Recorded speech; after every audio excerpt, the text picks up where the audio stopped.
Welcome to exam theory. SSC MTS 2021 में जितने भी शिफ्टों में आपके एग्ज़ाम कराए गए थे उसके सारे मैथ के सॉल्यूशन आपको इस चैनल पर देखने को मिलेंगे। तो आज हम लोग इस वीडियो में 5-10-2021 के शिफ्ट 1 के सारे मैथ के प्रश्नों के सॉल्यूशन इस वीडियो में देखेंगे। तो वीडियो के अंत तक जरूर बने रहिएगा। तो अगर आप इस चैनल पर नए हैं तो हमारे चैनल को सब्सक्राइब जरूर कर ले। ये हमारा सोशल मीडिया प्लेटफॉर्म है, आप हमसे यहाँ भी जुड़ सकते हैं। इसके लिंक आपको इस वीडियो के डिस्क्रिप्शन बॉक्स में मिल जाएंगे। और इस वीडियो को अपने दोस्तों के साथ शेयर करना बिल्कुल भी नहीं भूलिएगा। तो हम लोग इस वीडियो में 5-10-2021 के शिफ्ट 1 के सारे मैथ के प्रश्नों के सॉल्यूशन देखने वाले हैं। बाकी टोटल आपका इतनी शिफ्टों में एग्जाम कराया गया था। तो चलिए बढ़ते आज के प्रश्नों की ओर। देखेंगे क्वेश्चन नंबर 1। ये आपका क्या है, सिंप्लीफिकेशन का क्वेश्चन है। सिंप्लीफिकेशन बनाने के लिए बॉडमास थ्योरम आपको पता होना चाहिए। तो बॉडमास थ्योरम में सबसे पहले क्या किया जाता है, स्मॉल ब्रैकेट का हल करेंगे। स्मॉल ब्रैकेट में भी किसका, मल्टीप्लिकेशन यानी कि गुना का हल करेंगे। तो ये यहाँ पर आपका कितना, 1/3 1/5 है। तो गुना करने पर आपका कितना हो जाएगा, 1/5 दिया 15 हो जाएगा। अब क्या करेंगे, यहाँ पर ये जो स्मॉल ब्रैकेट है उसका क्या करेंगे, हल कर लेंगे। तो ये आपका कितना बचा है, 1/4 माइनस आपका कितना, 1/15 हल करेंगे तो यहाँ पर आपका कितना हो जाएगा, एलसीएम हो जाएगा 60 और 15 में से 4 जाएगा तो आपका कितना बचेगा, 11। यानी कि कितना आ गया, ये स्मॉल ब्रैकेट का पूरा हल करने पर कितना आ गया, 11/60 आ गया। उसमें क्या करेंगे, 3/4 गुना कर देंगे। क्या करेंगे, 3/4 गुना कर देंगे। 3 से काट देंगे 60 को तो कितने बार में चला जाएगा, 20 बार में चला जाएगा। यानी कि पूरा जो है मिडिल ब्रैकेट का हल करने पर आपका कितना आ जाएगा, 11/80 यानी कि 11/80 आएगा। अब क्या करेंगे, यहाँ पर ये जो बिग ब्रैकेट दिया गया उसे सारा हल कर लेंगे। तो यहाँ पर हल करेंगे, आपका कितना है, सबसे पहले 11/80 है। भाग को गुना में चेंज करते हैं तो सामने वाली संख्या क्या हो जाती है, रेसिप्रोकल यानी कि उल्टा हो जाती है। अगर सामने वाली संख्या 11/80 है, इतना हल करने पर कितना आया था, 11/80 है, तो उल्टा करेंगे तो आपका कितना हो जाएगा, 80/11। उसी तरीके से यहाँ भी भाग है, गुना करेंगे। गुना करेंगे तो ये जो आपका यहाँ पर पूर्णांक में दिया गया पहले फ्रैक्शन में चेंज कर लेंगे तो आपका कितना हो जाएगा, यहाँ पर 6×5 11/6। तो सामने वाली संख्या 11/6 है तो रेसिप्रोकल यानी कि उल्टा कर देंगे तो कितना हो जाएगा, 6/11 हो जाएगी। तो हल कर लेते, 11 से 11 चला गया, 80 से 80 चला गया, तो आपका कितना बचेगा, 6/11। यानी कि ये पूरे जो है बिग ब्रैकेट का हल करने पर कितना आ गया, 6/11। अब क्या करना है इसमें, अगर मिडिल ब्रैकेट का ये जो है मिडिल ब्रैकेट है उसमें क्या करना है, इसमें जो संख्या आई बिग ब्रैकेट में सारा हल करने पर उसमें क्या करेंगे, 9/11 जोड़ देंगे। तो 9/11 जोड़ने पर आपका कितना हो जाएगा, 15/11। यानी कि ये पूरे ब्रैकेट का हल करने पर आपका कितना आ गया, 15/11। और क्या करेंगे, इसको जो है ये संख्या उसको इस भागा कर देंगे किससे, 15/11 से। तो हल कर लेते, पहले पूर्णांक में फ्रैक्शन में चेंज करेंगे तो कितना हो जाएगा आपका, यहाँ पर 11×4 15/11। भाग का साइन है और भाग किससे देना है, 15/11 से ही देना है। तो अगर कोई संख्या को उसी सेम संख्या से डिवाइड करते हैं तो आपका आंसर कितना आ जाएगा, 1 यानी कि 1 आंसर आएगा। तो यहाँ पर आपका ऑप्शन नंबर 1 बिल्कुल सही होगा। नेक्स्ट क्वेश्चन देखेंगे। Question number 2। यहाँ पर क्वेश्चन में दिया गया है कि लंबवृत्तीय शंकु के आकार का एक पात्र है जिसकी त्रिज्या और गहराई बराबर है। यानी कि जो शंकु है, जो आपका कोण है, उसकी त्रिज्या और गहराई यानी कि गहराई डेप्थ या फिर ऊंचाई भी उसे बोला जा सकता है। डेप्थ बोल लीजिए या फिर ऊंचाई बोल लीजिए, दोनों यहाँ पर सेम ही होगा। तो यहाँ पर त्रिज्या और गहराई जो क्या है, बराबर है। और बोला गया कि यह 2 मिलीमीटर व्यास की 1,28,000 गोलाकार बूंदों को इस तरह से पूरी यानी कि गोलाकार बूंदों से पूरी तरह भर जाता है। तो पात्र की त्रिज्या यानी कि रेडियस ज्ञात कीजिए कि क्या होगा, किसकी, जो शंकु आकार का जो आपका पात्र है उसकी त्रिज्या यानी कि रेडियस क्या होगी, वो आपसे पूछा जा रहा है। तो यहाँ पर जो है सबसे पहले आपको क्या पता होना चाहिए, गोलाकार पात्र कैसा है, शंकु आकार का। तो हमें क्या पता होना चाहिए, शंकु का वॉल्यूम यानी कि आयतन का फार्मूला पता होना चाहिए। तो आयतन का फार्मूला क्या हो जाता है शंकु का, तो शंकु का हो जाता है 1/3 πr²h। क्या हो जाता है, 1/3 πr²h। और बूंद जो है कैसा है, गोलाकार है। कैसा है, गोलाकार है। तो हमें फिर क्या पता होना चाहिए, गोला का भी आयतन का फार्मूला पता होना चाहिए। तो गोले का आयतन का फार्मूला क्या हो जाता है, 4/3 πr³ होता है। तो ये दोनों, ये शंकु के आयतन का फार्मूला और ये आपके गोलाकार यानी कि स्फीयर के आयतन का फार्मूला होता है। तो दोनों ध्यान रखिएगा। तो यहाँ पर सबसे पहले क्या करेंगे, शंकु का आयतन का यहाँ पर वैल्यू सारा जो भी दिया गया वो पुट कर लेते हैं। 1/3 पाई, त्रिज्या तो हमें निकालना है तो उसे आर स्क्वायर से ही डिनोट रहने देंगे। और यहाँ पर क्या बोला गया कि जो ऊंचाई है या फिर गहराई है वो किसके बराबर है, त्रिज्या के ही बराबर है। तो अगर यहाँ पर हम लोग क्या मान सकते हैं, यच बराबर एक तरीके से क्या है, आर है, तो यच बराबर या फिर गहराई यानी कि डेप्थ बराबर बोल सकते हैं कि आर है। तो यहाँ पर क्या हो जाएगा, आर यहाँ पर यच के जगह या फिर डेप्थ के जगह यहाँ पर आर लिखा जा सकता है। बराबर किसके हो जाएगा, टोटल इतना गोलाकार बूंदों के आयतन के बराबर हो जाएगा। तो गोलाकार बूंद कैसा है आपका, गोला यानी कि बूंद जो है कैसा है, गोलाकार है, तो उसका आयतन का फार्मूला क्या हो जाता है, 4/3 पाई। त्रिज्या इसकी कितनी दी गई, त्रिज्या नहीं दिया गया, व्यास यानी कि डायमीटर दिया गया, तो व्यास का आधा क्या होता है, त्रिज्या होती है। तो रेडियस यहाँ पर कितना हो जाएगा, 1 मिलीमीटर हो जाएगा। कितना हो जाएगा, 1 मिलीमीटर हो जाएगा। लेकिन हमें किसमें चेंज करना होगा, क्योंकि पात्र की जो है त्रिज्या किसमें पूछी गई है, सेंटीमीटर में पूछी गई है। तो यहाँ पर मिलीमीटर को हमें किसमें चेंज करना होगा, सेंटीमीटर में चेंज करना होगा। तो आपको पता होना चाहिए कि 10 मिलीमीटर बराबर आपका कितना होता है, 1 सेंटीमीटर होता है। यानी कि बोल सकते हैं कि 1 मिलीमीटर बराबर कितना हो जाता है, 1/10 सेंटीमीटर होता है। तो ये ध्यान रखिएगा कि 10 मिलीमीटर बराबर 1 सेंटीमीटर, या फिर बोल सकते हैं कि 1 मिलीमीटर बराबर 1/10 सेंटीमीटर, या फिर 0.1 सेंटीमीटर बोला जा सकता है। यानी कि अगर इस रेडियस को त्रिज्या में चेंज करेंगे तो 1 मिलीमीटर कितना लिख सकते हैं, 1/10 सेंटीमीटर लिखा जा सकता है। तो क्योंकि हमें सेंटीमीटर में चाहिए तो त्रिज्या किस में लिखेंगे, सेंटीमीटर में। तो त्रिज्या यहाँ पर क्या होगा, r³ होगा, यानी कि 1/10 का क्यूब करेंगे तो आपका कितना हो जाएगा, 1000 हो जाएगा। ये तो एक बूंद का आयतन हो गया, लेकिन टोटल कितना बूंद है, 1,28,000 टोटल बूंद है। अब क्या करेंगे, हल करेंगे यहाँ पर, तो त्रिज्या की क्या आ जाएगा, पात्र की त्रिज्या की वैल्यू आ जाएगी। तो हल कर लेते हैं, यहाँ पर से 3 शून्य 3 शून्य चला गया, पाई से पाई चला गया, 3 से 3 आपका चला गया। हल करेंगे तो इधर आर स्क्वायर इंटू आर करेंगे तो क्या हो जाएगा, r³ बराबर 128 इंटू 4 करेंगे तो 8 चौक 32, 2 3 12 चौक 48 और 3 51 हो जाएगा। तो 512 किसका क्यूब रूट होता है, तो 512 8 का क्यूब रूट होता है। यानी कि त्रिज्या आपकी कितनी आ जाएगी यहाँ पर से, 8 सेंटीमीटर। यानी कि जो शंकु आकार का जो पात्र था उसकी त्रिज्या कितनी आ गई, 8 सेंटीमीटर। तो यहाँ पर आपका ऑप्शन नंबर 2 बिल्कुल सही होगा। तो अगर आपको वीडियो पसंद आ रहा है तो लाइक करते जरूर चलिएगा। नेक्स्ट क्वेश्चन देखेंगे, क्वेश्चन नंबर 3। यहाँ पर क्वेश्चन में दिया गया है कि एक विक्रेता एक वस्तु की बिक्री को बढ़ावा देने के लिए साधारण ब्याज के सिद्धांत को लागू करता है। यह घोषणा करता है कि नकद भुगतान करने पर वस्तु के 300 पीस तुरंत प्राप्त किए जा सकते हैं, लेकिन यदि ग्राहक 1 साल तक भुगतान रोके रखता है तो उसे वस्तु के केवल 200 पीस मिल सकेंगे। तो कुल बिक्री पर प्रतिशत ब्याज की गणना करें कि कितना ब्याज के रूप में दिया गया है। तो यहाँ पर बोला जाता है कि टोटल अगर तुरंत भुगतान करता है तो उसे सामान जो है टोटल कितना पीस मिलेगा, 300 पीस मिलेगा। लेकिन अगर वह 1 साल बाद भुगतान करेगा तो उसे टोटल कितना पीस मात्र मिलेगा, 200 पीस मिलेगा। यानी कि 300 पीस तो मिलने वाला था लेकिन उसे कितना मिला, मात्र 200 पीस मिला। यानी कि 100 पीस, 300 माइनस 200 करेंगे तो आपका कितना आ जाएगा, 100 पीस। तो 100 पीस के रूप में उसका क्या चला गया, ब्याज के रूप में चला गया। तो अगर हमें ब्याज प्रतिशत निकालना है तो यहाँ पर हमें ब्याज कितने का मिल रहा है, 100 का। कितने पर, क्योंकि मिला उसे कितना, 200 पीस ही मिला, यानी कि 200 पर ही उसका क्या लगा, ब्याज लगा। प्रतिशत यानी कि रेट हमें चाहिए, तो रेट हमेशा किस में होता है, परसेंट में वैल्यू चाहिए होता है। तो क्या करेंगे, परसेंट में वैल्यू निकालने के लिए 100 से गुना करेंगे। हल करेंगे, आंसर आ जाएगा 2 शून्य 2 शून्य चला गया, 2 से 100 आपका कितने बार में चला जाएगा, 50 बार में।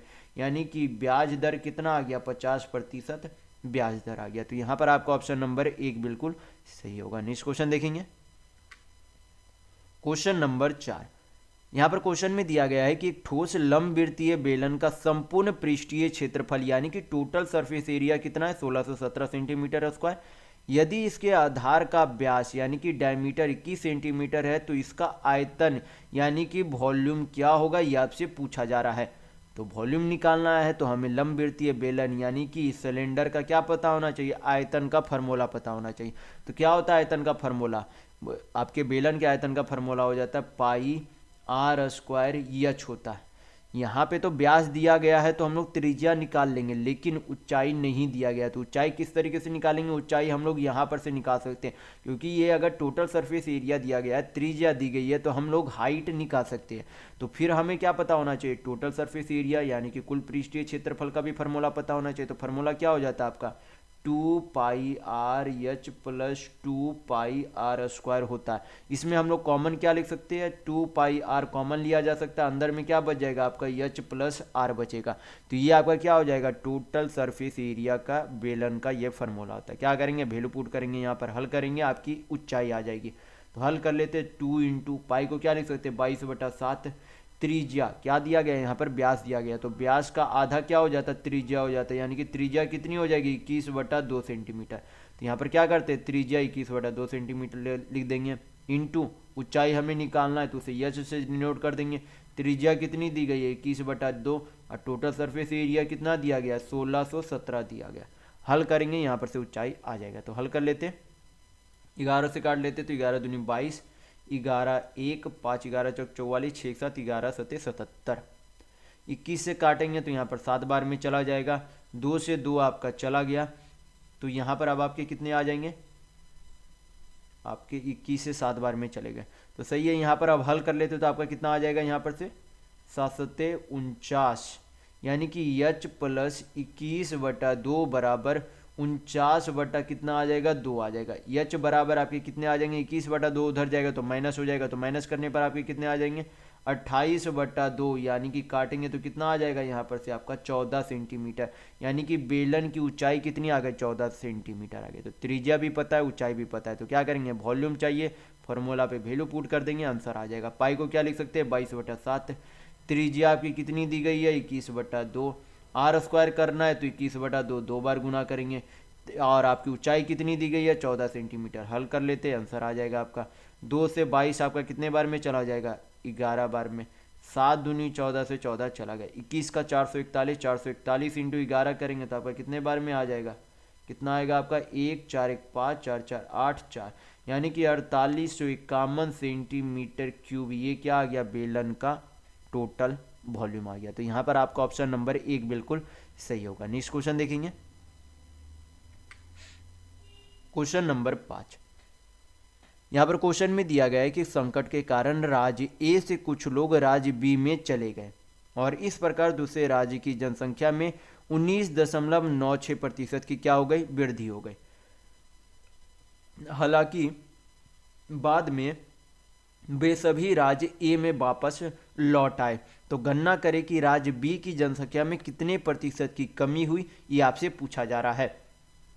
तो यहाँ पर बोला जा रहा है कि ए से जो है बी में कितने प्रतिशत लोग चले गए? ए से जो है बी में कितने प्रतिशत लोग चले गए? तो 19.96% लोग ए से कहाँ स्थानांतरित हो गए, यानी कि कहाँ चले गए? आप कब बी में चले गए? कितने? 19.96%। तो अगर हमें अप्रॉक्स में ही वैल्यू निकालना है, यानी कि लगभग में ही वैल्यू निकालना है, तो अगर इसे हमें लगभग में वैल्यू चाहिए तो हम लोग क्या कर सकते हैं? इसे अप्रॉक्स हम लोग 20% मान सकते हैं, ताकि सॉल्यूशन हम लोगों का क्या हो जाए? आसान हो जाए। 19.96% को हम लोग 20% बोल सकते हैं। तो यहाँ पर बोल सकते हैं कि बी की जनसंख्या खुद में पहले कितनी रही होगी? 100% रही होगी, क्योंकि किसी भी कस्बे या फिर किसी भी शहर गांव की जनसंख्या खुद में हमेशा कितनी होती है? 100% होती है। कितनी होती है? 100% होती है। लेकिन ए से जब बी में लोग स्थानांतरित हुए तो उसमें क्या हो गए?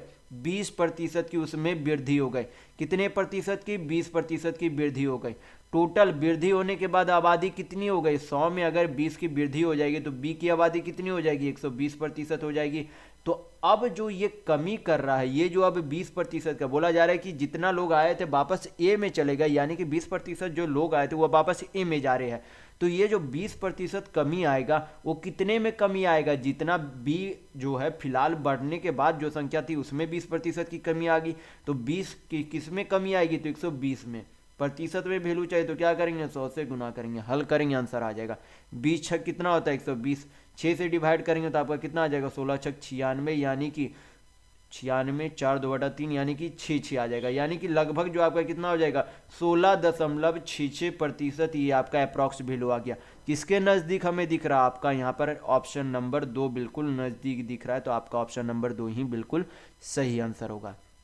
अगर आप पूरा बेसिक से यहाँ पर अप्रॉक्स ना मानकर पूरा आप अगर बेसिक से जाएंगे तो ये काफ़ी लंबा और कैलकुलेटिव आपका ये क्वेश्चन बन जाएगा, लेकिन अगर आप 20% इसे मान लेते हैं तो काफ़ी आप आसानी से इस प्रश्न को हल कर सकते हैं। तो अप्रॉक्स में ही वैल्यू हमें चाहिए, तो अप्रॉक्स में यहाँ पर वैल्यू निकाल सकते हैं।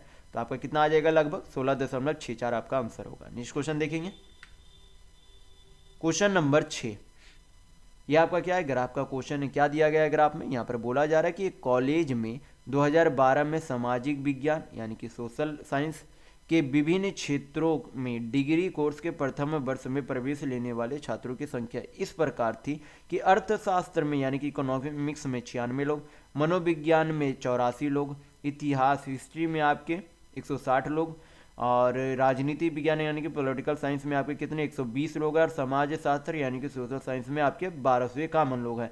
विभिन्न विषयों में छात्रों के वितरण को दिए गए पाई चार्ट के माध्यम से प्रस्तुत किया गया है।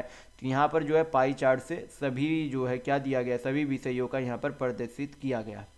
क्वेश्चन में देखेंगे पूछा क्या जा रहा है। क्वेश्चन में यहाँ पर बोला जा रहा है कि 2013 में समाज शास्त्र में 20% की क्या हो गई?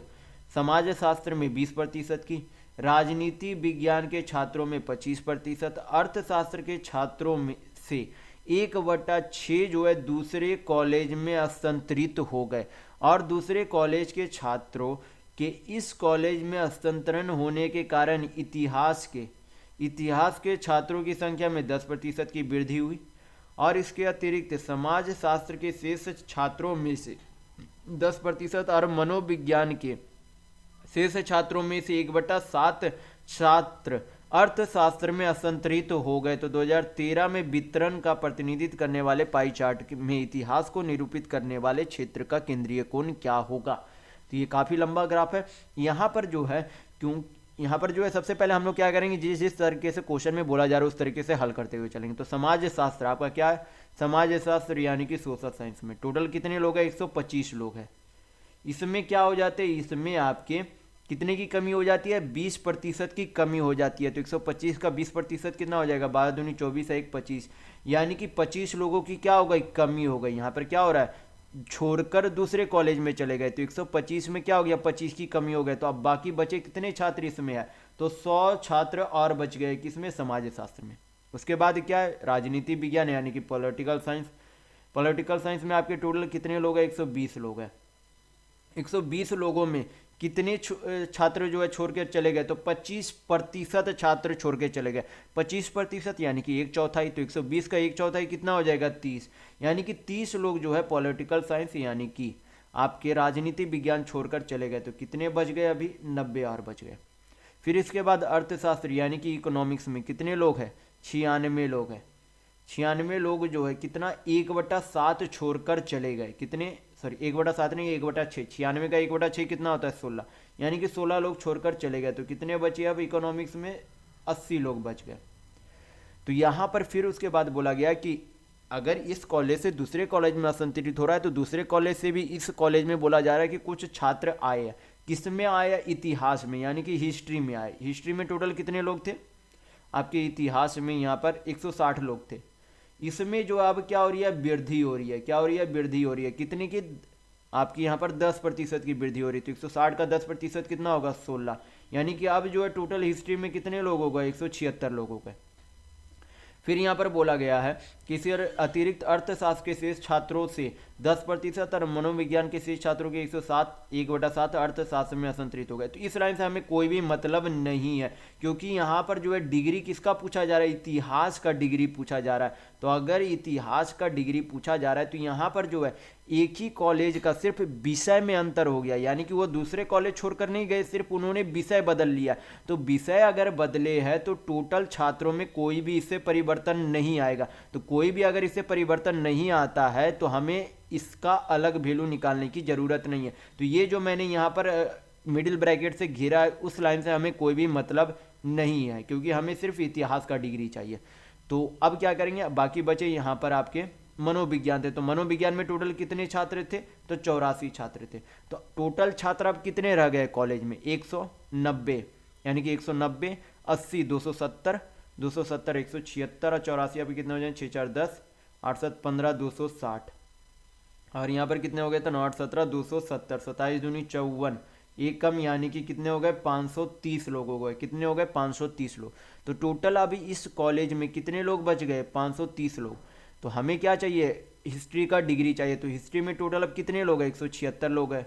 कुल कितने में से, 530 लोगों में से। डिग्री में वैल्यू चाहिए, तो एक सर्कल का डिग्री कितना होता है, 360 डिग्री होता है। तो क्या करेंगे, इंटू 360 करेंगे, हल करेंगे, आपका आंसर आ जाएगा। अगर हमें अप्रॉक्स में वैल्यू चाहिए तो अप्रॉक्स में यहाँ पर हम लोग क्या कर सकते हैं, यहाँ पर 540 भी मान सकते हैं। तो लेकिन वैल्यू थोड़ा सा क्या आ जाएगा, कम आ जाएगा। तो हम लोग यहाँ पर पहले 540 भी यहाँ पर मान के देख लेते, फिर मैं आपको पूरा बेसिक से भी बता दूंगा। यहाँ पर 530 के जगह हम कुछ समय तक अप्रॉक्स वैल्यू निकालने के लिए 540 मान सकते हैं, क्योंकि यहाँ पर काफ़ी जो है अंक क्या है, दूर दूर दिए गए। तो हम लोग अप्रॉक्स वैल्यू निकाल सकते हैं। 18 से काटेंगे तो ये 2 बार में, ये कितने बार में चला जाएगा, 3 बार में। और यहाँ पर हल करेंगे तो आपका कितना आ जाए, 6 दूनी 12, 7 दूनी 34, 1 35 बटा 3। तो आपके कितने हो जाएंगे यहाँ पर से यहाँ पर 3 से तो 11 तिया 33, 2 3 7, यानी कि लगभग आपका कितना आ जाएगा, 117, यानी कि 118 डिग्री आएगी। किसके नज़दीक दिख रहा है, 120 के नज़दीक दिख रहा, यानी कि आपका ऑप्शन नंबर 1 बिल्कुल सही होगा। लेकिन अगर आप पूरा बेसिक से बनाना चाहते तो मैं यहाँ पर आपको थोड़ा सा बेसिक से ही बता देता हूँ, रुक जाए थोड़ा सा।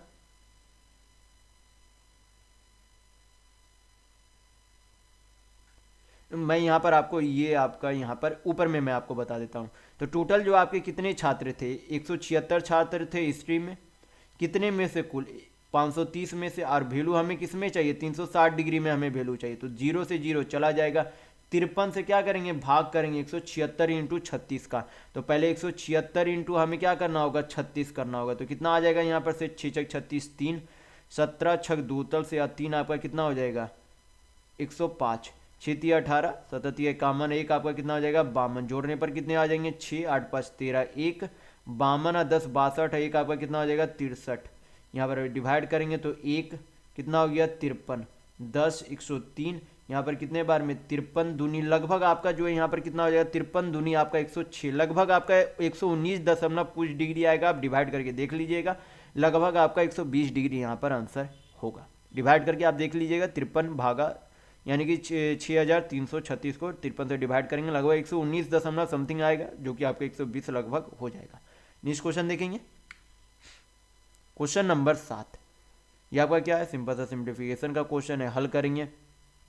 आपका क्या है यहाँ पर, 3 + 3/2 भाग है, गुना में चेंज करेंगे तो रेसिप्रोकल हो जाएगी। लेकिन यहाँ पर पूर्णांक में दिया गया है, फ्रैक्शन में चेंज करेंगे तो कितना हो जाएगा, 6 दूनी 12 13/2। फ्रैक्शन करेंगे सॉरी रेसिप्रोकल करेंगे तो उल्टा हो जाएगा, कितना हो जाएगा, 2/13 आपका कितना हो जाएगा, हाँ सही है, 2/13 इंटू 1/3। हल कर लेंगे, ऑफ दिया गया है यहाँ पर, पूर्णांक में फ्रैक्शन में चेंज करेंगे तो कितना हो जाएगा, 13/3।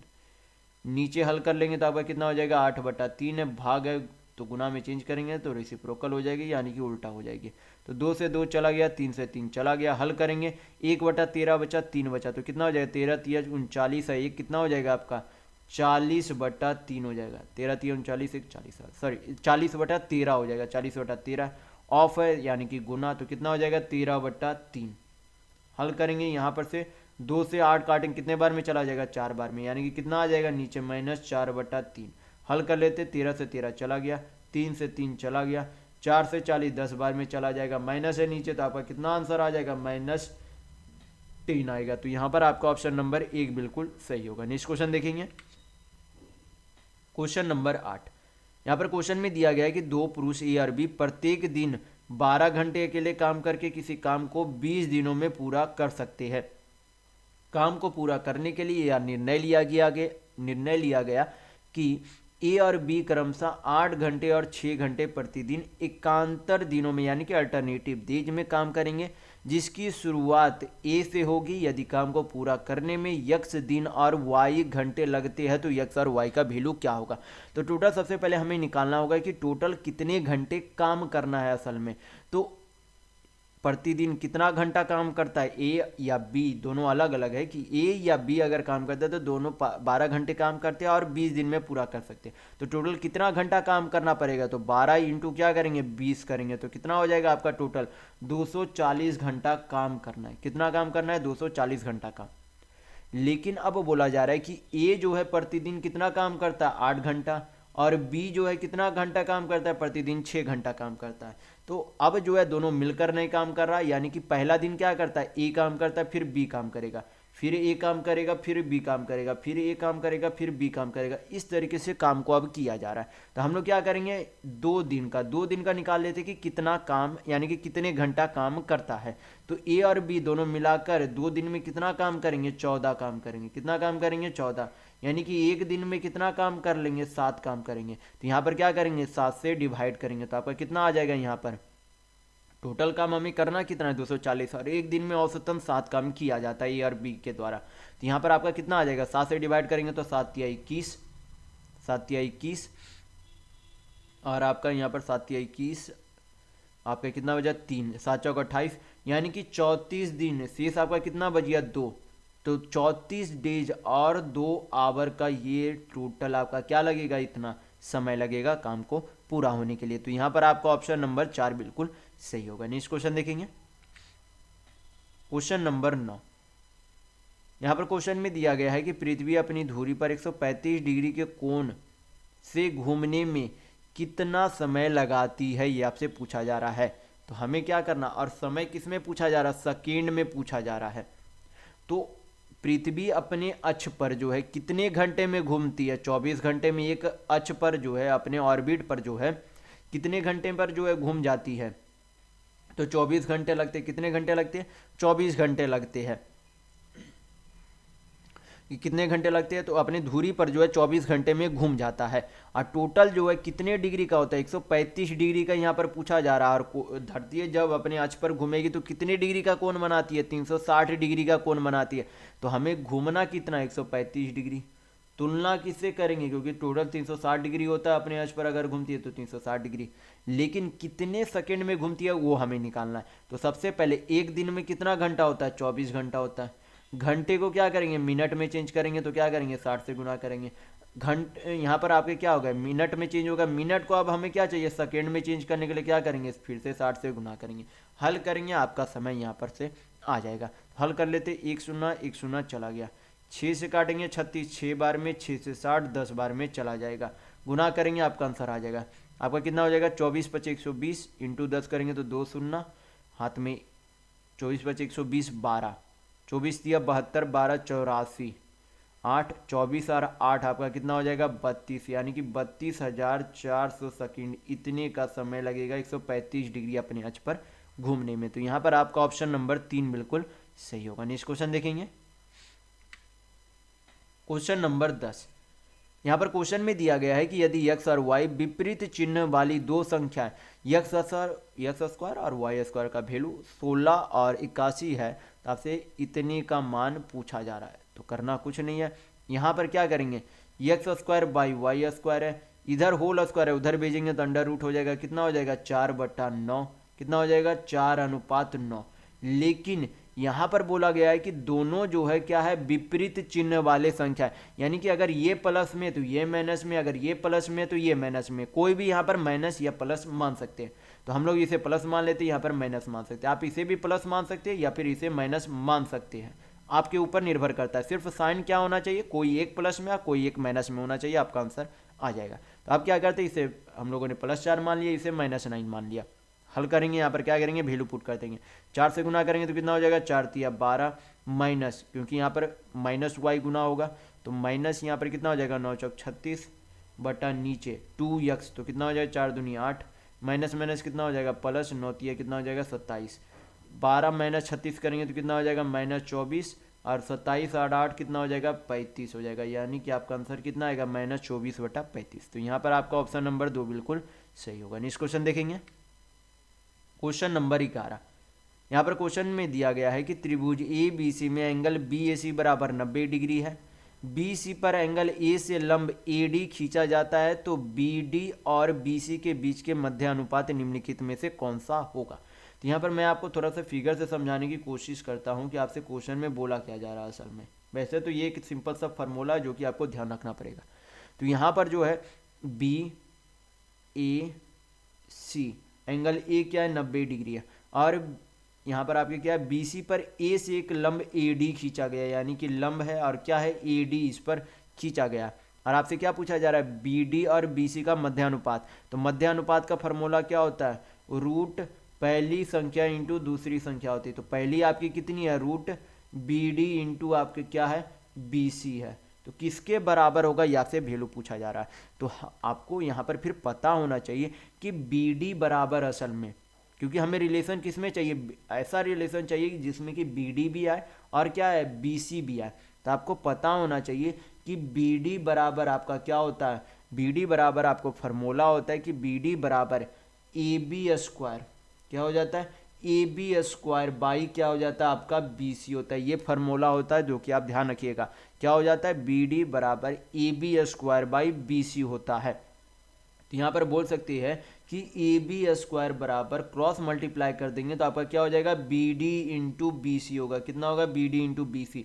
तो ए बी बराबर आपका कितना हो जाएगा, ए बी बराबर आपका हो जाएगा रूट बी डी इंटू आपका क्या हो जाएगा बी सी हो जाएगा। तो हमें कितने का वैल्यू चाहिए था, यही तो हमें वैल्यू चाहिए था कि रूट बी डी बराबर root B D into B C का वैल्यू क्या होगा। तो कितना वैल्यू होगा, ए बी वैल्यू होगा, कितना वैल्यू होगा ए बी, ये आपका आंसर है। तो यहाँ पर आपका ऑप्शन नंबर 3 बिल्कुल सही होगा। नेक्स्ट क्वेश्चन देखेंगे, क्वेश्चन नंबर 12। यहाँ पर क्वेश्चन में दिया गया है कि किसी वस्तु का अंकित मूल्य 400 रुपया है, एक दुकानदार इसके अंकित मूल्य पर 12% और 20% की दो क्रमगत छूट देकर इसे बेचता है। यदि उसे 10% के लाभ होता है तो वस्तु का क्रय मूल्य ज्ञात करें कि कितना होगा।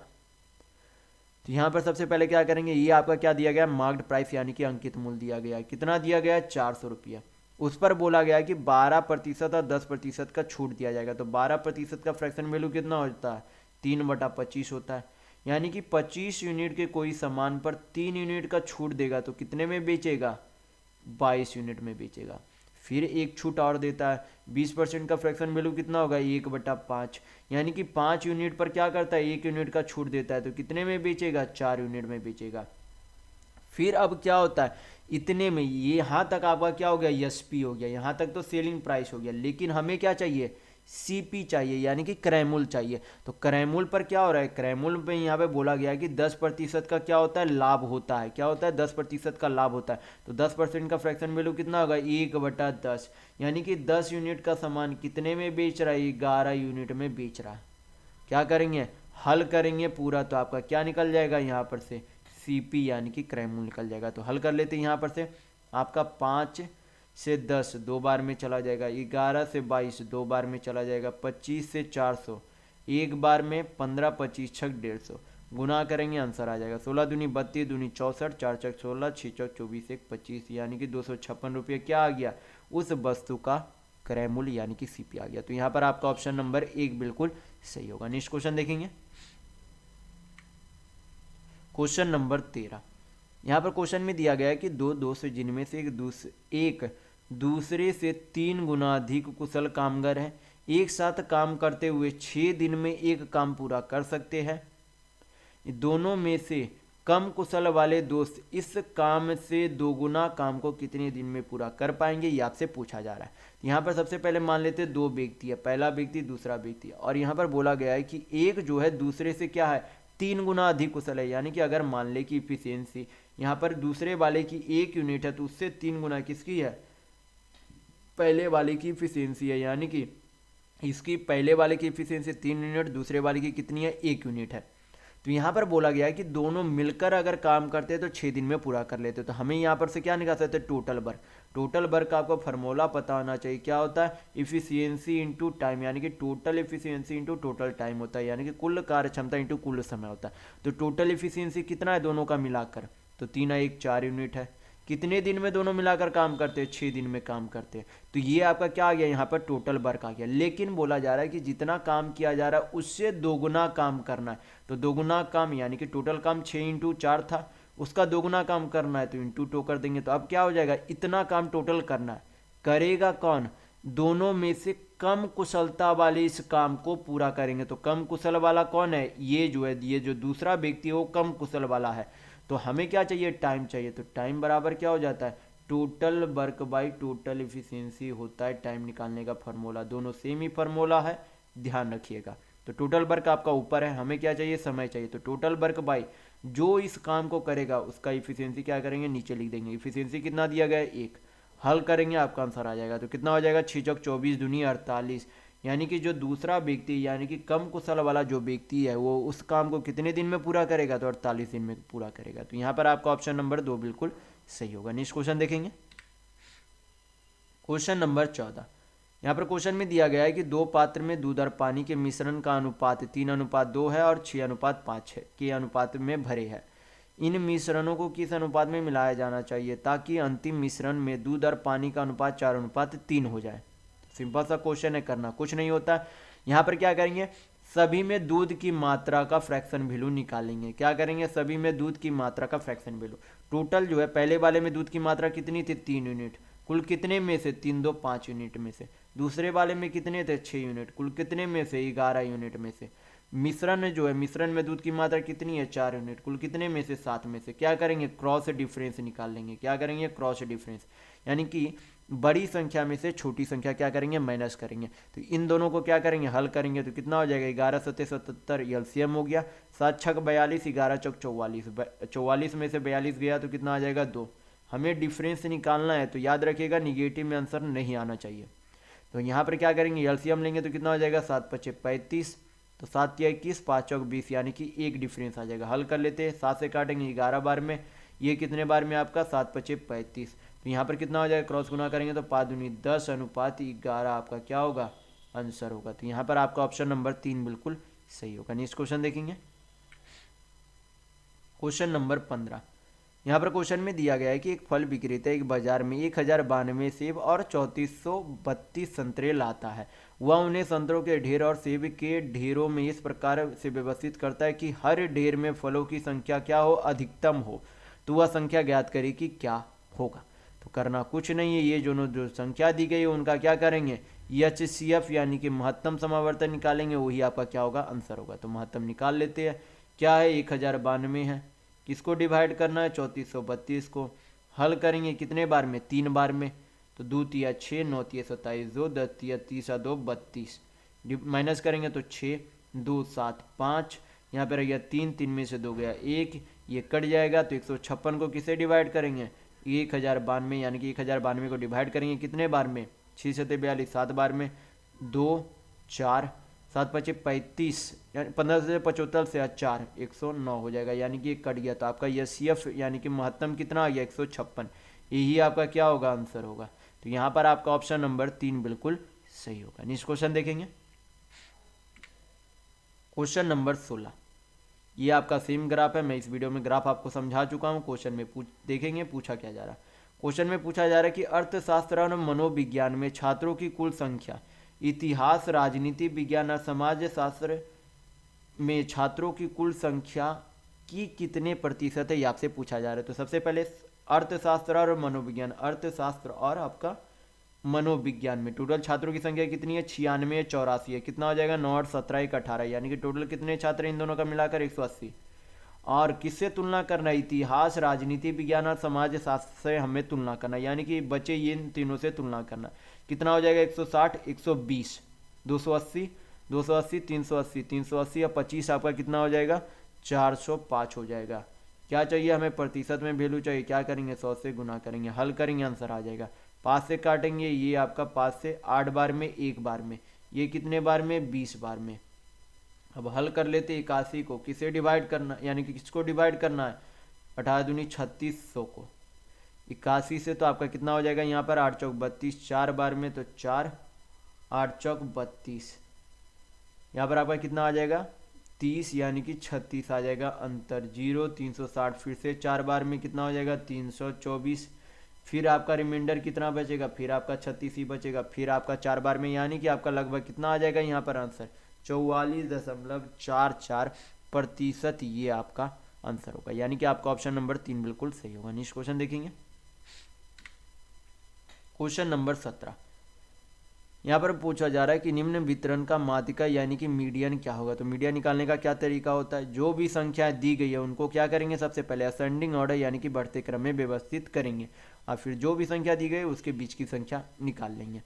तो बढ़ते क्रम में व्यवस्थित करेंगे, सबसे छोटी संख्या कौन सी है, 11, फिर उसके बाद 13, 13 के बाद आपके 16 है, 16 के बाद 19 है, 19 के बाद 25 है, फिर 27 है, फिर आपके कितने हैं, 34 है। टोटल कितने संख्या थे, 3 3 6 7, 3 3 6 2 8 है। कोई संख्या यहाँ पर छूट गई है, 11 13 16 19 22 आपकी नहीं हुई है। 22 यहाँ पर आपका क्या आएगा, 19 के बाद 22 आएगी, तो बीच की संख्या कौन सी हो जाएगी, टोटल यहाँ पर संख्या 8 है, तो बीच की संख्या यहाँ पर आपकी हो जाएगी फोर्थ और फिफ्थ नंबर पर जो संख्या है, फोर्थ और फिफ्थ नंबर के बीच की संख्या वही आपकी क्या हो जाएगी, मीडियन हो जाएगी। तो फोर्थ और फिफ्थ पे आपके कौन है, 19 और 22 है, क्या है 19 और 22, तो 19 और 22 के बीच की संख्या कौन सी हो जाएगी, 20.5 हो जाएगी। अगर आप डायरेक्ट निकालना नहीं जानते तो इस तरीके से निकाल सकते कि 19 और 22 का योग आपका कितना हो जाएगा, 41। टोटल कितने संख्या है, 2, 2 से डिवाइड करेंगे तो आपका कितना आ जाएगा, 20.5। तो डायरेक्ट अगर निकालना जानते हैं तो डायरेक्ट भी निकाल सकते हैं, या फिर बेसिक से इस तरीके से निकाल सकते हैं। कितना आएगा मीडियन, 20.5। तो यहाँ पर आपका ऑप्शन नंबर 3 बिल्कुल सही होगा। नेक्स्ट क्वेश्चन देखेंगे, क्वेश्चन नंबर 18। यहाँ पर क्वेश्चन में दिया गया है कि यदि मैं किसी वस्तु को 1232 रुपये में बेचता हूँ तो इस सौदे में 124% का लाभ प्राप्त करता हूँ, यदि तो इसे 572 रुपये में बेचने पर मेरे लाभ या हानि प्रतिशत ज्ञात करें कि कितना होगा। तो हमें क्या करना होगा, सबसे पहले हमें सीपी यानी कि क्रय मूल्य निकालना होगा। कैसे निकालेंगे, सबसे पहले 124% का फ्रैक्शन वैल्यू कितना हो जाएगा, 4 तिया 12 1, यानी कि 31/25 हो जाएगा। ये जो है आपका क्या है, ये आपका विक्रय मूल्य नहीं दिया गया, ये आपका क्या दिया गया, सिर्फ लाभ प्रतिशत दिया गया, यानी कि 25 यूनिट के सामान पर 31 यूनिट लाभ पर बेचा जाता है, यानी कि 1232 के सामान, यानी कि 1232 रुपये में क्या किया, बेचा गया। कितने यूनिट का सामान, 25 यूनिट का सामान कितने में बेचा, सॉरी 25 यूनिट आपका ऊपर जाएगा, 25 यूनिट आपका, 25 यूनिट का सामान कितने में बेचा, तो क्या करेंगे, 31 यूनिट अधिक में बेचा, 25 यूनिट का सामान 31 यूनिट अधिक में बेचा, जोड़ेंगे तो कितना हो जाएगा, 5 1 6 3 2 5, यानी कि 56 यूनिट में बेचा। तो इधर से आपका क्या आ जाएगा, सीपी। और एसपी यहाँ पर नया एसपी आपका कितना दिया गया, 572, कितना दिया गया, 572 रुपया। हल करेंगे, यहाँ पर से आपका अनुपात में वैल्यू आ जाएगा तो संख्या छोटी हो जाएगी, तो लाभ या हानि प्रतिशत निकालने में आसानी होगी। तो हल कर लेते हैं, यहाँ पर से 8 से काटेंगे तो 7 बार में, यहाँ पर 8 से तो 1 बार, 8 8 आपका कितना हो गया, 4 8 25 40, 8 चौक 32। तो यहाँ पर फिर आपका 4 तिया 12, 15 तिया 45, ये तो आपका नहीं कटेगा। 7 से आपका फिर से कट रहा है, 7 से काट लेंगे, 7 दूनी 14, 7 दूनी 14। 22 से काटेंगे तो 22 दूनी 44, 7 6 13 132, 22 6 132, यानी कि क्या बचा आपका यहाँ पर 25:26 आ गया, यानी कि 25 यूनिट का सामान कितने में बेच रहा है, अगर 26 यूनिट में बेच रहा है, तो कितने यूनिट का लाभ हो रहा है, 1 यूनिट का लाभ हो रहा है, कितने पर, 25 यूनिट में। प्रतिशत में वैल्यू चाहिए, 100 से गुना करेंगे, हल करेंगे, 4 से आपका यहाँ पर आ जाएगा, तो कितने प्रतिशत का लाभ हो रहा है, 4% का। यहाँ पर क्या हो रहा है, लाभ हो रहा है, हानि नहीं हो रहा है। तो हानि का तो ये दोनों पहले ऑप्शन आपका हट गया। कौन सा ऑप्शन आपका सही होगा, आपका ऑप्शन नंबर 4 बिल्कुल सही होगा। नेक्स्ट क्वेश्चन देखेंगे, क्वेश्चन नंबर 19। यहाँ पर क्वेश्चन में दिया गया है कि एक वर्ग का क्षेत्रफल क्या है, यस है, और दिए गए वर्ग के मध्य बिंदुओं को जोड़कर बनने वाले वर्ग का क्षेत्रफल ए है। तो आपसे पूछा जा रहा है कि ए बाई यस का मान निम्न में से किसके बराबर होगा। तो मैं आपको फिगर से समझाने की कोशिश करता हूँ कि बोला क्या जा रहा है। सबसे पहले क्या है, एक वर्ग है, इसके मध्य बिंदु यानी कि यहाँ पर ये सभी भुजाओं का क्या है, मध्य बिंदु है। मध्य बिंदु को जोड़कर क्या बना दिया गया, अंदर भी एक क्या बन गया, एक वर्ग बन गया। ये क्या बन गया, अंदर भी एक वर्ग बन गया। तो पूछा और बोला गया है कि ये जो बाहर वाला वर्ग है उसका क्षेत्रफल यानी कि एरिया क्या है, यस है, और ये जो अंदर वाला वर्ग है उसका एरिया कितना, ए है। तो पूछा जा रहा है कि ए बाई यस का वैल्यू क्या होगा। तो इसे आसान बनाने के लिए हम लोग क्या करते हैं, यहाँ पर आसान बनाने के लिए पूरे भुजा की लंबाई कितना मान लेते, 2 यूनिट मान लेते। तो अगर ये पूरे भुजा की लंबाई 2 यूनिट है तो यहाँ पर ये अगर मध्य बिंदु है तो ये कितना हो जाएगा, 1 यूनिट, ये भी 1 यूनिट। और सभी भुजा बराबर होती है, तो अगर ये भी 2 यूनिट भुजा है तो ये भी 1 यूनिट हो जाएगी, सॉरी ये 1 यूनिट हो जाएगी। तो 1 यूनिट ये आपका क्या होता है 90 डिग्री होता है। तो ये अगर 1 यूनिट है, ये 1 यूनिट है, तो ये भुजा कितना हो जाएगा 1 यूनिट 1 यूनिट, यानी कि 1 का स्क्वायर प्लस 1 का स्क्वायर का अंडर रूट करेंगे तो कितना हो जाएगा, ये आपका √2 हो जाएगा। यानी कि अंदर वाले जो अंदर का जो मध्य बिंदु को जोड़कर मिलाया गया जो वर्ग था उसके भुजा की लंबाई कितनी आ गई √2 आ गई। तो हमें बाहरी भुजा की भी लंबाई पता है, अंदर वाले वर्ग की भी भुजा की लंबाई पता है। अब क्या करेंगे, एरिया यहाँ पर से निकाल सकते हैं। एरिया कैसे निकालेंगे, अंदर वाले को किससे डिनोट किया गया था, यस से, और बाहर वाले अंदर वाले को ए से डिनोट किया गया था, किससे, अंदर वाले क्षेत्रफल को ए से डिनोट किया गया था। क्षेत्रफल का फॉर्मूला क्या होता है, भुजा का स्क्वायर। तो क्या करेंगे, √2 का स्क्वायर करेंगे, √2 का स्क्वायर। और बाहर वाले जो है वर्ग का एरिया किससे दर्शाया गया, यस से, और भुजा की लंबाई कितनी है 2 है, उसका क्या करेंगे स्क्वायर कर देंगे। हल करेंगे, दोनों का हमें क्या चाहिए, बटा में वैल्यू चाहिए, हल कर लेते। तो a/s वैल्यू कितना आ जाएगा, √2 का स्क्वायर 2, 2 का स्क्वायर 4, यानी कि कितना आ जाएगा 1/2। डेसिमल में वैल्यू कितना हो जाएगा 0.5, ये आपका आंसर होगा। तो यहाँ पर आपका ऑप्शन नंबर 4 बिल्कुल सही होगा। नेक्स्ट क्वेश्चन देखेंगे, क्वेश्चन नंबर 20। यहाँ पर क्वेश्चन में दिया गया है कि 6,400 रुपये की राशि का वार्षिक चक्रवृद्धि ब्याज के आधार पर निवेश किया गया और यह धनराशि 2 वर्षों में 7,056 रुपये हो गई। तो ब्याज की दर प्रतिशत ज्ञात कीजिए कि कितना होगा। तो इस तरीके के प्रश्न में करना क्या होता है, अमाउंट बाई प्रिंसिपल करते हैं। तो अमाउंट आपका कितना दिया गया 7,056 रुपये, प्रिंसिपल यानी कि मूलधन कितना दिया गया 6400 रुपया दिया गया, समय कितना बोला गया है यहाँ पर 2 वर्ष है, तो 2 वर्ष बोला गया तो यहाँ पर क्या कर देंगे अंडर रूट। अगर 3 वर्ष बोलता तो क्यूब रूट, 4 वर्ष बोलता तो 4th रूट, 5 वर्ष बोलता तो 5th रूट हो जाता है। जितना वर्ष बोलेगा यहाँ पर उतना रूट हो जाएगा। 2 वर्ष बोला तो स्क्वायर रूट यानी कि अंडर रूट हो जाएगा। हल कर लेते हैं, कट रहा है तो काट लेंगे। यहाँ पर आपका 16 से कट रहा है तो 16 चौक 64, 400, 16 से ये कितने बार में चला जाएगा, 16 दूनी 16, 16 चौक 64, 16 चौक 64 6, ये 16 चौक 64 और फिर 1, तो 441 किसका स्क्वायर होता है 21 का, 441 21 का स्क्वायर होता है, 400 किसका होता है 20 का होता है। तो ये आपका क्या है 1 साल का अमाउंट है और ये क्या है शुरुआती प्रिंसिपल है। तो 1 साल का अमाउंट कितना 21 यूनिट है, प्रिंसिपल यानी कि मूलधन कितना है 20 यूनिट। तो यहाँ पर 1 साल के बाद कितना अमाउंट यानी कि प्रिंसिपल में कितने की वृद्धि हो गई 20 से 21 यूनिट हो गई, यानी कि 1 यूनिट का क्या लगा होगा ब्याज लगा होगा, किस पर 20 यूनिट पर। प्रतिशत में वैल्यू चाहिए, क्या करेंगे 100 से गुना करेंगे क्योंकि हमें क्या चाहिए रेट चाहिए।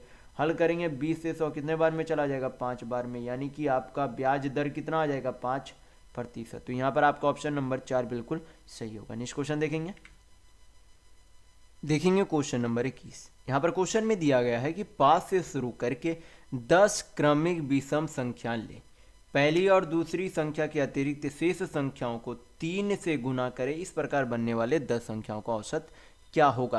तो यहाँ पर जो है आपकी जो विषम संख्या शुरू हो रही है कब से शुरू हो रही है 5 से, यानी कि 5 के बाद 7, 7 के बाद 9, 2 11, 2 13, 2 15, 2 17, 2 19, 2 21, 2 23, टोटल कितने लेने थे 10, 3 3 6 3 9 1 10, यानी कि इतने तक का हमें क्या चाहिए औसत चाहिए। लेकिन यहाँ पर आपका ट्विस्ट किया गया है क्वेश्चन में कि यहाँ पर जो पहली 2 संख्याओं को छोड़कर, पहली 2 संख्याओं को छोड़कर जो अन्य 8 संख्याएं बच रही है उनका योग में यानी कि प्रत्येक संख्या में क्या किया जाता है 3 गुना किया जाता है। क्या किया जाता है 3 गुना किया जाता है, तब नया औसत क्या होगा यानी कि पूरा औसत क्या होगा उस अनुसार वो आपसे पूछा जा रहा है।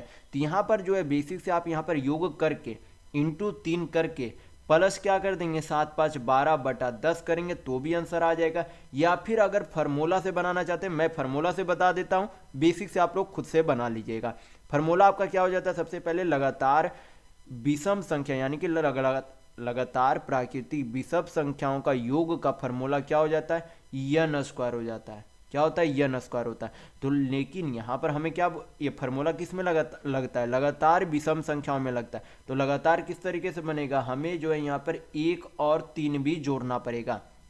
क्या करना पड़ेगा 1 और 3 भी उनमें जोड़ना पड़ेगा। बाद में योग लाने के बाद क्या कर देंगे इसमें से माइनस कर देंगे। तो सबसे पहले टोटल अब संख्या कितने हो गए 10 2 12 हो गए। तो 12 यानी कि लगातार 12 विषम संख्याओं का योग निकालने के लिए क्या करेंगे, n स्क्वायर। टोटल संख्या कितने हो गए, 12। 12 का स्क्वायर करेंगे तो कितना हो जाएगा, 144। लेकिन हमें क्या करना है, योग में 3 गुना भी करना है। तो योग में 3 गुना करने के लिए क्या करेंगे सबसे पहले, क्योंकि अंतिम 8 वाला में हमें 3 गुना चाहिए, तो उसमें से सबसे पहले क्या करेंगे, इसमें से 1 + 3 और 5 + 7 यहाँ पर क्या करेंगे, माइनस कर देंगे। यानी कि माइनस क्या करेंगे, 7 5 12, 3 15, 1 16 क्या कर देंगे, माइनस कर देंगे। तो ये आपका योग किसका निकल जाएगा, ये जो 8 संख्या है उनका योग निकल जाएगा। माइनस करेंगे तो कितना आ जाएगा, 128। लेकिन जो संख्या था उसको क्या करना था, 3 से गुना करना था, तो 3 से गुना कर देंगे। प्लस बाकी ये दोनों जो संख्या था जैसी थी वैसी ही उसमें क्या कर देंगे, जोड़ देंगे। तो कितना हो जाएगा, 7 5 12। टोटल कितने संख्याएं थे, टोटल तो असल में 10 संख्याएं थी, औसत हमें 10 का ही चाहिए, तो क्या करेंगे 10 से डिवाइड कर देंगे। हल करेंगे आपका औसत आ जाएगा। कितना हो जाएगा, 8 या 24, 2 बात ये 36 और 2 कितना हो गया, 38, प्लस 12/10 कितना हो जाएगा, जोड़ने पर 39.6 हो जाएगा। कितना हो जाएगा, 39.6। यानी कि आपका ऑप्शन नंबर 3 बिल्कुल सही होगा। तो ये तो आपका हो गया फार्मूला से। अगर बेसिक से बनाना चाहते हैं तो करना कुछ नहीं है, ये n स्क्वायर निकालने की जरूरत नहीं है। क्या करेंगे, डायरेक्ट योग निकाल लेंगे इतने का। योग निकालने के बाद आपका 128 आएगा, उसको 3 से गुना करेंगे, आप प्लस क्या कर देंगे, 12 कर देंगे। अब बट्टा टोटल 10 संख्या है तो 10 से डिवाइड कर देंगे, आपका आंसर इतना ही आ जाएगा। तो बेसिक से भी बना सकते हैं या फिर फार्मूला से भी बना सकते हैं। नेक्स्ट क्वेश्चन देखेंगे, क्वेश्चन नंबर 22। ये आपका क्या है, ग्राफ का क्वेश्चन है। बोला जा रहा है ग्राफ में कि पाई चार्ट में उन खिलाड़ियों का बंटन यानी कि डिस्ट्रीब्यूशन डिग्री दर्शाया गया है जो 5 खेल ABCDE खेलते हैं, या मानते हो कि प्रत्येक खिलाड़ी केवल एक ही खेल खेलते हैं। तो क्वेश्चन देखेंगे पूछा क्या जा रहा है। ये जो है यहाँ पर क्या दिया गया है, डिग्री में सभी खिलाड़ियों यानी कि कितने कितने खिलाड़ी खेलते हैं उनको डिग्री में दर्शाया गया है। यहाँ पर क्वेश्चन में देखेंगे, बोला जा रहा है कि यदि खेल सी खेलने वाले खिलाड़ियों की संख्या 162 है तो खेल ए और ई खेलने वाले खिलाड़ियों की कुल संख्या के बीच का अंतर यानी कि डिफरेंस कितना, ये आपसे पूछा जा रहा है। तो सबसे पहले सी का जो है डिग्री में वैल्यू कितना है, 54 डिग्री, यानी कि 54 डिग्री का वैल्यू कितने के बराबर, 162 खिलाड़ी के बराबर है। तो 1 डिग्री का वैल्यू कितना हो जाएगा, 54 से काटेंगे 162 तो 3 बार में चला जाएगा, यानी कि 1 डिग्री का वैल्यू 3 खिलाड़ी के बराबर है। हमें कितने डिग्री का वैल्यू चाहिए, हमें चाहिए ए और ई का अंतर चाहिए। तो ए कितना डिग्री है, 72, ई आपका कितना है, 90। ए जो है 72 है, ई जो है 90 है। कितने का अंतर है, तो डिफरेंस 18 डिग्री का अंतर है। तो अगर 1 डिग्री का अंतर 3 खिलाड़ी के बराबर है तो 18 डिग्री का अंतर कितना हो जाएगा, 18 में 3 गुना करेंगे तो कितना हो जाएगा, 54 खिलाड़ी होगा। तो यहाँ पर आपका ऑप्शन नंबर 1 बिल्कुल सही होगा। नेक्स्ट क्वेश्चन देखेंगे, क्वेश्चन नंबर 23। यहाँ पर क्वेश्चन में दिया गया है कि एक वस्तु के निर्माण की लागत 24,000 थी और इसकी पैकेजिंग और खुदरा विक्रेता को इसकी शिपमेंट पर 20% खर्च किया गया है। निर्माता ने 50% के लाभ कमाया जबकि खुदरा विक्रेता ने 20% के हानि पर इसे ग्राहक को बेचा। तो आपसे पूछा जा रहा है कि खुदरा विक्रेता ने यह वस्तु किस मूल्य में बेचा, यह आपसे पूछा जा रहा है। तो सबसे पहले यहाँ पर क्या करेंगे, जो भी प्रतिशत में वैल्यू दिया गया उसको क्या करेंगे, फ्रैक्शन में चेंज करेंगे। तो 20% का फ्रैक्शन वैल्यू कितना हो जाएगा, 1/5। 50% का फ्रैक्शन वैल्यू 1/2। 20% का फ्रैक्शन वैल्यू 1/5। क्या करेंगे, अब हल करेंगे। तो यहाँ पर जो है वस्तु का निर्माण लागत कितना था, 24,000 रुपये था। उसको क्या करता है, यहाँ पर 20% शिपमेंट पर खर्च करता है, यानी कि 5 यूनिट के सामान पर 1 यूनिट उसके शिपमेंट पर खर्च करता है। तो कितना यूनिट में उसका लग गया, सीपी 6 यूनिट बन गया। फिर बोलता है कि फिर उसे 50% के लाभ पर बेचता है, यानी कि 2 यूनिट का सामान 1 यूनिट के लाभ पर यानी कि 3 यूनिट में बेचता है। लेकिन जब इसे को खुदरा व्यापारी को बेचने का वक्त आता है तो उसे क्या करता है, 20% के हानि में बेच देता है, यानी कि 5 यूनिट का सामान कितने में बेच देता है, सॉरी यहाँ पर 5 यूनिट का सामान जो है कितने में बेच देता है, 1 यूनिट के हानि यानी कि 4 यूनिट में बेच देता है। तो हल करेंगे, यहाँ पर से क्या निकल जाएगा, खुदरा विक्रेता का यह वस्तु का मूल्य कितने में बेचा था वो रुपया निकल जाएगा। तो हल कर लेते हैं यहाँ पर से, 5 5 25 दूनी 50, 1 शून्य तो चला गया, 5 से काटेंगे कितना बार में चला जाएगा, 25 8 40, सॉरी 5 और 20, 25 8 40, 0 480 गुना करेंगे कितना आ जाएगा, 6 3 18, 18 चौक 72, 72 इंटू 48 करेंगे तो आपका कितना आ जाएगा, 8 दूनी 16, 1 8 7 56, 4 दूनी 8, 56 8 64, 1 65, तो 6 7 28 अच्छी आपका कितना हो गया, 34। और आपका कितना 100 हो जाएगा, यानी कि 34,560 रुपये में क्या कर दिया था, उस खुदरा व्यापारी ने उस वस्तु को बेच दिया था। तो यहाँ पर आपका ऑप्शन नंबर 1 बिल्कुल सही होगा। नेक्स्ट क्वेश्चन देखेंगे, क्वेश्चन नंबर 24। यहाँ पर क्वेश्चन में दिया गया है कि एक तूफान के दौरान हवा की गति 10 मिलीमीटर प्रति सेकेंड है। तो हवा में निलंबित धूल के कण को 1 किलोमीटर की यात्रा करने के लिए कितना सेकेंड का समय लगेगा, ये आपसे पूछा जा रहा है। तो आपको पता होना चाहिए कि समय बराबर आपका क्या होता है, दूरी बटा चाल होता है, यानी कि डिस्टेंस बाई क्या होता है, टाइम बराबर डिस्टेंस बाई स्पीड होता है। तो ये फार्मूला ध्यान रखिएगा। और हमें चाहिए ही क्या, हमें चाहिए भी क्या, स्पीड ही चाहिए, सॉरी समय चाहिए, क्योंकि समय चाहिए तो डिस्टेंस बाई स्पीड होगा। तो टोटल दूरी कितनी है, किलोमीटर, यानी कि 1 किलोमीटर है। तो हमें क्या करना पड़ेगा, इस किलोमीटर को यानी कि किलोमीटर वाले दूरी को किस में चेंज करेंगे, मीटर में, इसमें चेंज करेंगे, मीटर में चेंज करेंगे। तो मीटर में चेंज करेंगे तो कितना होता है, 1000 मीटर बराबर क्या होता है, 1 किलोमीटर होता है। यानी कि टोटल दूरी कितनी तय करनी है, तो 1000 मीटर दूरी तय करनी है। कितने की चाल से, 10 पे पावर 5 की चाल से। लेकिन चाल किस में होना चाहिए, मीटर प्रति सेकंड में होना चाहिए, लेकिन इसमें कितना पे है, मिलीमीटर प्रति सेकंड में। तो इसको क्या करेंगे, मीटर प्रति सेकंड में चेंज करेंगे। तो आपको इसी में वीडियो में क्वेश्चन में बता चुका हूँ कि 10 मिलीमीटर, सॉरी 1 मिलीमीटर नहीं, ये आपका 10 मिलीमीटर बराबर कितना होता है, 1 सेंटीमीटर होता है। और 100 सेंटीमीटर बराबर क्या होता है, 1 मीटर होता है। तो अगर हमें मिलीमीटर को मीटर में चेंज करना है तो क्या करेंगे, 1/10 पे पावर 3 से क्या करेंगे, डिवाइड करेंगे। यानी कि अगर 1 मिलीमीटर को मीटर में चेंज करना है तो किससे डिवाइड करेंगे, 1 बटा नहीं, यानी कि 10 पे पावर 3 से डिवाइड करेंगे, 1 बटा नहीं 10 पे पावर 3 से डिवाइड करेंगे। यानी कि इसको जो अगर चाल को चेंज करना है तो क्या करेंगे, 10 पे पावर 5 बटा 10 पे पावर 3 से क्या करेंगे, डिवाइड करेंगे। तो आपका कितना आ जाएगा, 10 पे पावर 2 मीटर प्रति सेकेंड। ये क्या आ गई, आपकी मीटर प्रति सेकेंड में चाल आ गई। तो क्या करेंगे, डिवाइड कर देंगे किससे, 10 पे पावर 2 यानी कि 100 से डिवाइड करेंगे तो आपका क्या आ जाएगा, समय आ जाएगा। हल करेंगे, 2 शून्य 2 शून्य चला गया, तो आपका समय कितना आ गया, 10 सेकेंड आ गया, यानी कि 10 सेकेंड का समय लगेगा। तो यहाँ पर आपका ऑप्शन नंबर 1 बिल्कुल सही होगा। नेक्स्ट क्वेश्चन देखेंगे, क्वेश्चन नंबर 25। यहाँ पर क्वेश्चन में दिया गया है कि एक खुदरा विक्रेता सप्ताह के सभी 7 दिनों में अपना आउटलेट खोलता है। या देखा गया कि शनिवार और रविवार के दिनों के लिए उसकी कुल औसत बिक्री 300 होती है, किसमें, रविवार और शनिवार के दिनों में। और शेष 5 दिनों के लिए कुल बिक्री का औसत जो है 200 रुपये है। तो शनिवार से शुरू होने वाले एक महीने में यह पाया गया कि कुल बिक्री 7000 थी। तो वह महीने निम्नलिखित में से कौन सी थी, फरवरी थी, अप्रैल थी, मार्च थी, जनवरी थी, कौन सी थी, आपसे पूछा जा रहा है। फरवरी में कितने दिन होता है, 28 या फिर 29 दिन होगा। अप्रैल में आपके कितने हो जाते हैं, अप्रैल में आपके जनवरी फरवरी मार्च अप्रैल, अप्रैल में आपके कितने हो जाते हैं, 30 दिन हो जाते हैं। मार्च में आपके 31 दिन होते हैं। और जनवरी में आपके कितने, कौन से दिन वाले होते हैं, 31 दिन वाले होते हैं। तो कितने दिन वाला था, ये दोनों से आपका ऑप्शन नहीं हो सकता, क्योंकि दोनों का दिन बराबर है। तो अगर 31 दिन आंसर आएगा तो कौन सा ऑप्शन मारेंगे, तो आपको कन्फ्यूजन नहीं होना चाहिए, क्योंकि यहाँ पर अगर 2 ऑप्शन सेम आंसर यहाँ पर दे रही है तो वो दोनों ऑप्शन आपका कभी भी आंसर नहीं हो सकता। तो ये 2 ऑप्शन तो आपका पहले ही छट गए। तो ऑप्शन आपका या तो पहला होगा या फिर दूसरा होगा। हम लोग देख लेते हैं चेक करके। तो सबसे पहले यहाँ पर चेक करेंगे, तो यहाँ पर बोला गया है कि दिन, महीने का जो दिन शुरुआत होता है वो किससे शुरुआत होता है, शनिवार से शुरू होती है। तो शनिवार से अगर शुरू हो रही है तो आपके जो है, अगर यहाँ पर मान ले कि 30 दिन का, अगर यहाँ पर अगर हम लोग मान लेते कि 30 दिन का महीने का है, कितने का है, 30 दिन के महीने का है। अगर 30 दिन वाला महीना है तो शनिवार और शुक्रवार कितने बार आएगी, शनिवार और शुक्रवार आपके टोटल, सॉरी शनिवार और रविवार आपके टोटल 5 बार आएंगे। यानी कि शनिवार भी 5 बार आएगी और रविवार भी 5 बार आएगी। यानी कि टोटल कितने दिन हो जाएंगे शनिवार और रविवार के, 10 दिन हो जाएंगे। और एक दिन के औसत कमाई कितना होता है इन 2 दिनों में, 300 रुपया होता है। तो टोटल कमाई कितना हो जाएगा, 3000 रुपये हो जाएगा। कितना हो जाएगा, 3000 रुपये। बाकी बचा, मैं यहाँ पर 30 दिन एज्यूम करके बना रहा हूँ। अगर यहाँ पर 10 दिन मान लिए तो बचा कितना, 20 दिन।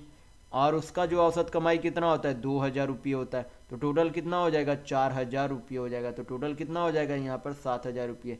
कितने के बराबर है, यहाँ पर दिए गए कुल बिक्री के बराबर है। तो यहाँ पर आपका फरवरी सही नहीं होगा, यानी कि आपका यहाँ पर ऑप्शन नंबर 2 बिल्कुल सही होगा।